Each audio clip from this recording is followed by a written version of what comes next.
Today's lesson is on assessing how our body's handling our exercise.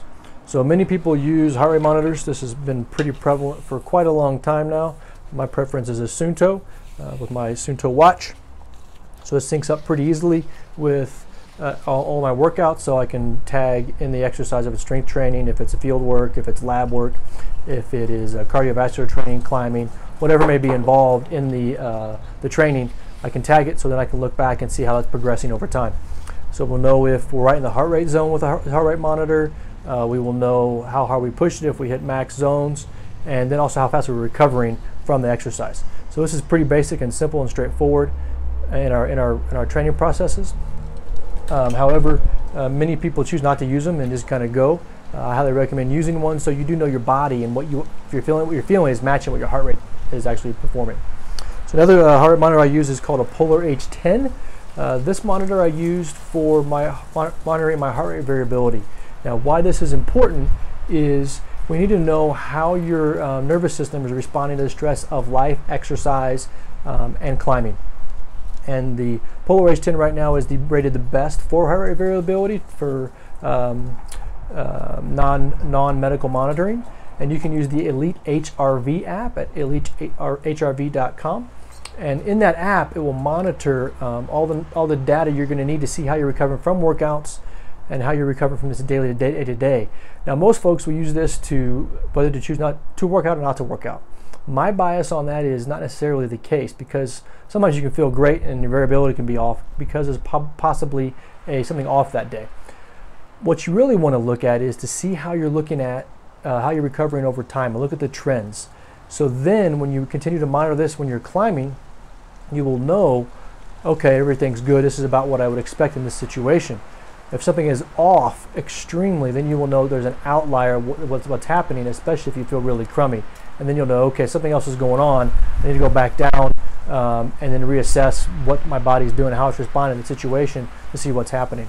And when we get some more assessment tools here, you have an idea of what we're trying to look at. One very important one is a spirometer. And basically what a spirometer does is measure your lung volume. And we're going to look at basically what you're inhaling. That's what really matters at this point, because we need to get oxygen in as much as we can.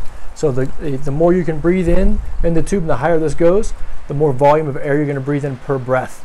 More breath, more oxygen, more recovery from whatever we're doing, and how we can continue to move forward.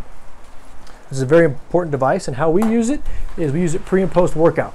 So before you exercise, we breathe in for a few times, get an average of what we're breathing in, and then right after we get done working out, we're going to do the same thing to see how we're recovering.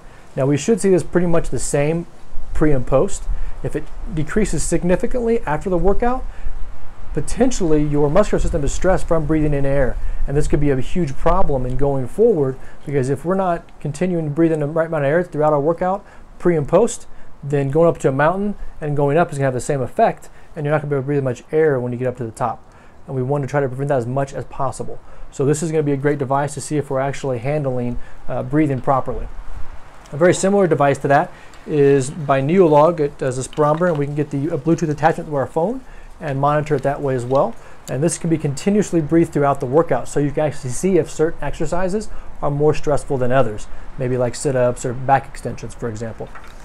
And you can get this at neolog.com and look it up and see how everything works together. You got to buy the spirometer and the Bluetooth adapter so you can hook up to your phone.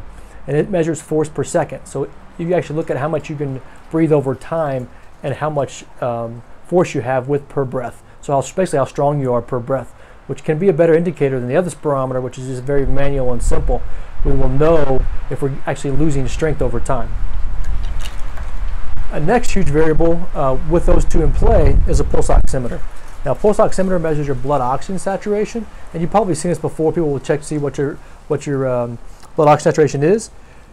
How we're going to use this is in correlation with a spirometer. So if we see a decrease in how much air we can breathe in, and we're in an altitude situation, and we attach it to this, and then we see that this is low as well, then that means more than likely that our muscular system is not getting enough air in, and that is actually the source of this situation. We should be able to correct our muscular system through exercise and specific training strategies, and then if both these come back post-exercise, then we know we're good. If it does not come back, we might have something deeper in our biochemistry going on that needs to be addressed as well. So those are two connectable variables we can look at to further assess to see how we're doing. So with these all these assessment tools, we now can really strategically find how to train better as we progress forward and we know what's going wrong in our systems. So if you have more questions on this, please feel free to email me or look further into this through your own research. Talk to you soon.